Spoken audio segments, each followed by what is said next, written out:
C'est l'information commentée cette nuit sur toutes les télés américaines. Trump a déclaré que les négociations pour la fin de la guerre en Ukraine devaient immédiatement démarrer. Il a ajouté que les responsables américains et russes se réuniraient demain à Munich et que l'Ukraine était invitée à se joindre à eux. Quelques heures plus tard, pourtant, l'information est démentie par la diplomatie russe. Aucun représentant du Kremlin ne sera officiellement présent à Munich. C'est dans cette confusion qu'a démarré ce matin la conférence internationale sur la sécurité. À son arrivée sur place, le président Zelensky rappelle l'importance de serrer les rangs face à la Russie. Quoi qu'il en soit, l'Europe doit renforcer son unité autour de l'Ukraine. C'est important. Je parle de tous les types de soutien. C'est pour leur propre protection. Au cœur des pourparlers, la question cruciale d'un accord de paix entre l'Ukraine et la Russie. Les États européens réaffirment leur soutien à Kiev et entendent bien peser dans les négociations. Une paix qui reviendrait à une capitulation serait une mauvaise nouvelle pour tout le monde, y compris les États-Unis. Une paix doit durer sur le long terme. Elle doit garantir la souveraineté de l'Ukraine. C'est pourquoi nous ne soutiendrons jamais une paix dictée, ni une solution qui conduirait à un découplage des sécurités européennes et américaines. Après avoir écarté les Européens de la table des négociations, les Américains semblent vouloir apaiser les tensions. Même si à Munich, le vice-président J.D. Vance insiste, l'Union européenne doit davantage participer au financement de l'OTAN. L'Europe est bien sûr un allié très important des États-Unis et l'OTAN une alliance très importante. Nous voulons justement nous assurer que l'OTAN sera solide à l'avenir. Des grandes manœuvres diplomatiques, alors qu'à plus de 1000 km de là sur le terrain, la guerre se poursuit. Cette nuit tire sur la centrale nucléaire de Tchernobyl. Sur cette image, un trou béant dans l'arche du bâtiment. Sur X, Volodymyr Zelensky indique qu'aucune augmentation de radiation n'a pour l'heure été détectée. Il accuse l'armée russe de cette attaque. Le Kremlin s'en défend. L'armée russe ne fait pas cela. C'est très probablement une autre provocation, un coup monté. C'est exactement ce qu'aime faire le régime de Kiev. Une situation qui ne fait que renforcer l'inquiétude des Ukrainiens en difficulté sur le plan militaire. De l'autre côté du pays, à Kharkiv, les habitants déplorent des discussions bilatérales entre les États-Unis et la Russie. Ils n'accordent aucune confiance à Donald Trump. C'est une décision de deux dictateurs et il m'a semblé que les intérêts de l'Ukraine passent au second plan. Il a d'abord appelé Poutine et puis il a appelé notre président. C'est absurde, c'est idiot. Nous défendons notre pays maintenant et les négociations doivent avoir lieu avec le chef de notre pays. Comment pourrait-il décider de notre destin sans nous? Ce n'est pas correct. Je pense que ce n'est pas juste. À Munich, les négociations vont se poursuivre jusqu'à la fin du week-end. Isabelle Lasserre, question téléspectateur. L'Ukraine pourrait-elle continuer à résister à la Russie sans le soutien des États-Unis et seulement avec l'aide européenne ? Non, en fait, elle peut continuer à résister plusieurs mois parce qu'il y a tout un tas d'armes en fait qui vont de toute façon être acheminées à l'Ukraine.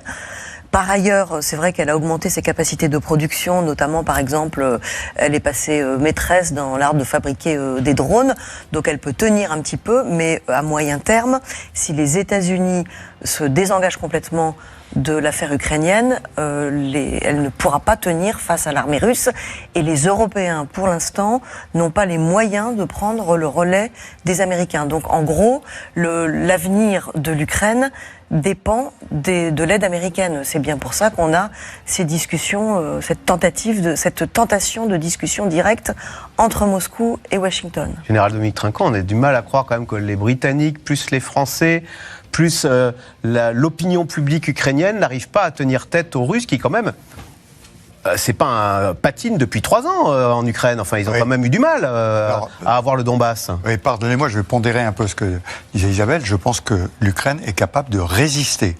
Elle n'est pas capable de reconquérir. Donc on en revient à la situation actuelle.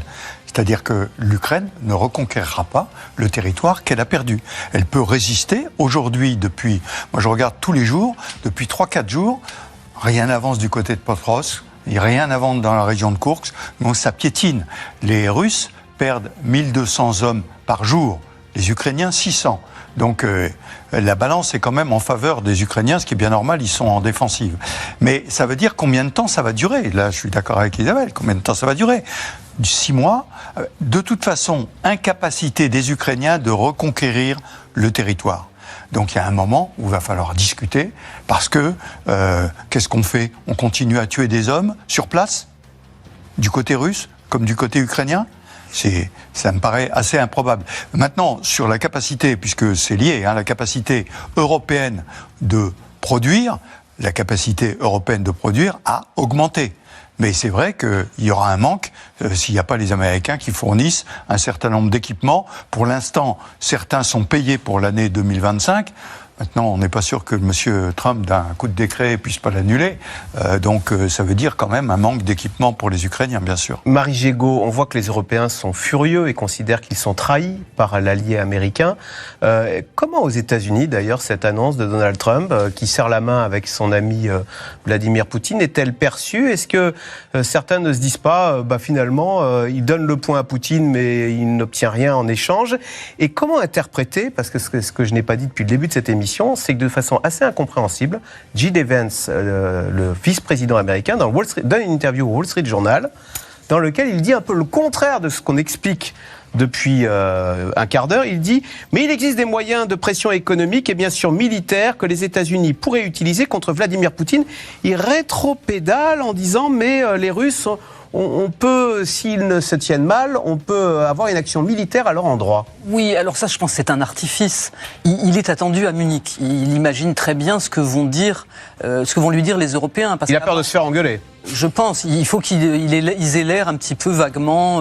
Donc ils disent oui, on pourrait mettre plus de sanctions économiques, on pourrait envisager d'aider davantage l'Ukraine. Enfin, il dit des choses qui, pour le moment, ne sont pas du tout là, puisque c'est le contraire qu'on voit actuellement, puisque, par exemple, il y a une réaction de Viktor Orban, qui est quand même le petit télégraphiste de Poutine en Europe orientale, le Premier ministre hongrois, qui dit mais c'est formidable, mais cette entente avec Poutine, voilà, Poutine revient dans le jeu. Et puis on va tout rouvrir, on va ouvrir les gazoducs, vous allez voir, c'est la prospérité pour notre pays, etc. Lui, il a pris fait et cause pour Poutine, en fait, évidemment, cette histoire. C'est incroyable, et il est au sein de l'Union européenne.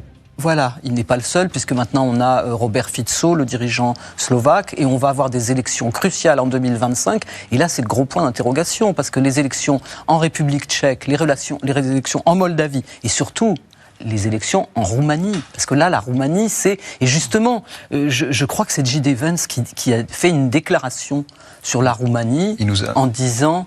Il a parlé tout à l'heure à Munich, et en fait, il a donné aux Européens une leçon de démocratie. J.D. Vance, le vice-président américain. Il a dit, voilà, vous devriez déjà donner la parole à l'extrême gauche, donner la parole à l'extrême droite. Il était inacceptable que vous ayez annulé les élections en Roumanie. En gros, vous n'êtes pas des démocrates. Donc en fait, il a d'ailleurs assez peu parlé de l'Ukraine. Et il nous a donné des leçons. Il nous a pris de haut, il nous a expliqué comment la démocratie, alors que l'Europe met en avant, évidemment, que c'est le continent de la démocratie dans le monde. Et donc après avoir été lâché par les Américains, on se fait... En plus, ils nous disent qu'on est des... C'est ça, on ne respecte pas les valeurs démocratiques. Et qu'on va devoir payer, et qu'on va devoir payer, parce qu'ils nous disent, en gros, quand même, et c'est là où on a l'impression, et où je trouve Raphaël Glucksmann est quand même enfin, il pousse un peu le bouchon, mais il est dans le vrai, parce qu'ils viennent nous dire à l'OTAN, Exec, le ministre de la Défense américain, dit, en gros, voilà, alors la reconstruction, c'est pour vous. Les troupes il y en a pour 500 milliards, la construction. Là, alors évidemment, quand les Américains nous disent c'est pour vous, ils ont à l'idée les avoirs de la Banque centrale russe, qui sont en Europe pour la plus grosse partie, plus de 200 milliards de dollars. Mais bon, ils nous laissent un peu le bébé. Donc les garanties de sécurité, c'est vous aussi. Voilà. Alors ça veut dire quoi, ça? Ça veut dire qu'on va dépêcher des soldats... français, britanniques, en face à la frontière, là, comme dans la RDA. Et si jamais il y a un Russe qui arrive, on va refaire un mur de Berlin, quoi. Mais c'est là que moi, parce qu'en fait, ce qui est incroyable, c'est que en fait, les Européens espéraient quand même un petit peu plus de mou sur l'OTAN, que la question du niet américain sur l'entrée de l'Ukraine dans l'OTAN ait été digérée par les Européens. Tout le monde savait. On le savait, ouais. Ok, mais là, en fait, Trump a reculé face à Poutine par rapport au mois de décembre, parce que le plan au mois de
Vous avez demandé quelque chose en échange?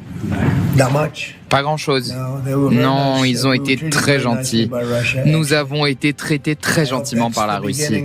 J'espère que c'est le début d'une relation qui nous permettra de mettre fin à cette guerre et d'arrêter de tuer des millions de soldats.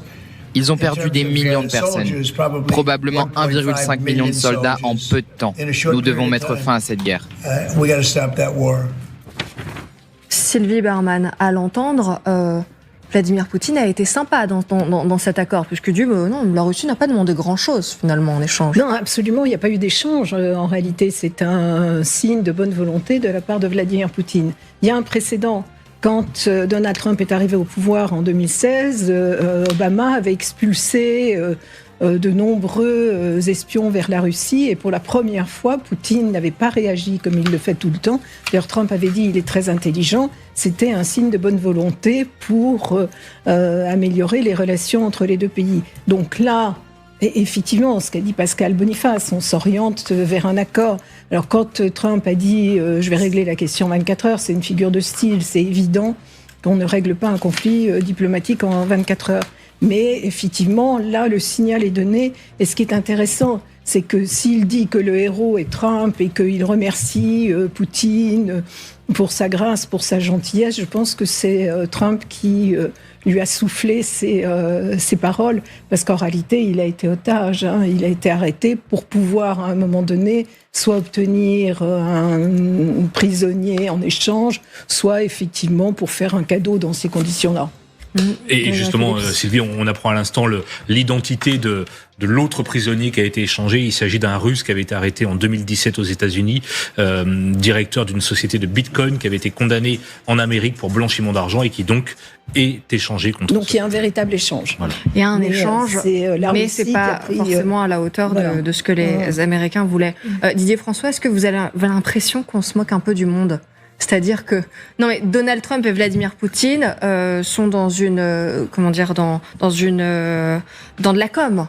Là, ils sont en train de montrer, regardez, on est en train de parler, on est en train de s'entendre. Vladimir Poutine fait un effort, Donald Trump arrive à ses fins avec ce premier échange.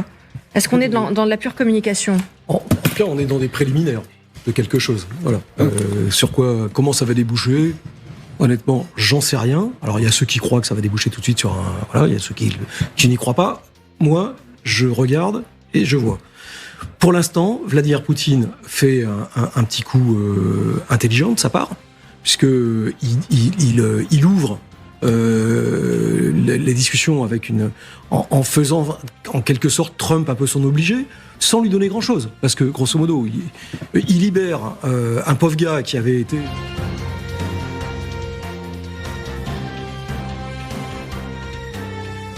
Vous avez demandé quelque chose en échange? Je me sens comme l'homme le plus chanceux du monde en ce moment. Et je veux que vous sachiez que je ne suis pas du tout un héros dans cette affaire. Le président Trump l'est. Et je dois aussi mentionner que le président Poutine a été très bienveillant et a agi en homme d'État en m'accordant la grâce. C'est vrai. Pascal Boniface, on sait bien que dans ce monde impitoyable, rien n'est gratuit. Qu'a voulu chercher à faire Vladimir Poutine en rendant la liberté à cet homme? Ce que l'on vient d'entendre, puisque cet homme a quand même passé 3 ans en prison, on peut penser dans des conditions pas vraiment confortables, et il rend hommage à Poutine. On voit bien que c'est un deal quand même. Alors il rend hommage à Trump, donc c'est bénéfice politique pour Trump et bénéfice diplomatique pour Poutine. Et effectivement, ça ouvre la voie. Il y a eu des fois la diplomatie du ping-pong qui permettait d'ouvrir la voie entre la Chine et les États-Unis. Là, c'est la diplomatie des prisonniers qui permet d'ouvrir la voie entre une reprise des contacts de haut niveau entre Poutine et Trump, parce que chacun, en s'organisant, Trump peut dire, c'est son obsession, c'est qu'il parvient à réussir ce que son incapable de prédécesseur était pas en mesure de faire. Et donc, effectivement, et il est célébré, cet homme vient de dire, je ne suis pas un héros, le héros c'est Trump, donc bénéfice politique pour Trump, et puis il va pouvoir mettre en œuvre son programme, qui est effectivement de parvenir à un accord avec Poutine, et Zelensky pourra s'agiter, etc. Si Trump estime qu'il a intérêt à directement négocier avec Poutine pour trouver une fin à ce conflit, on voit bien que depuis une semaine, 10 jours maintenant, à peine est-il de la Maison-Blanche, qu'il multiplie les déclarations et les actions sans tenir aucun compte des alliés, des autres membres de la communauté internationale. Et donc, il peut trouver un deal directement. Cette libération de ce prisonnier n'est pas une affaire anodine parce qu'elle est prise comme un symbole de ce que Trump réussit là où Biden avait échoué. Et donc, il va aussi réussir à trouver un accord avec Poutine là où Biden avait échoué à le faire. Vous le dites.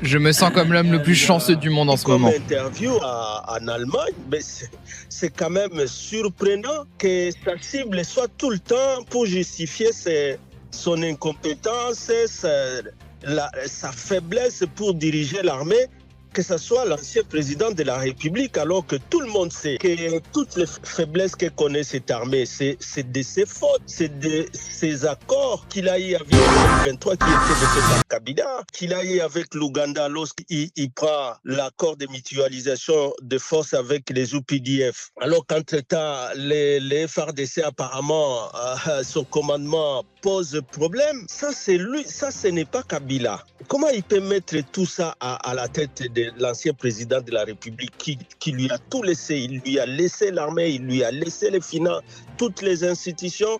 La diplomatie, c'est lui seul. Lorsqu'il est en train d'engager notre pays dans les accords, c'est lui seul. Lorsque le processus de Luanda échoue, c'est lui et sa diplomatie défaillante.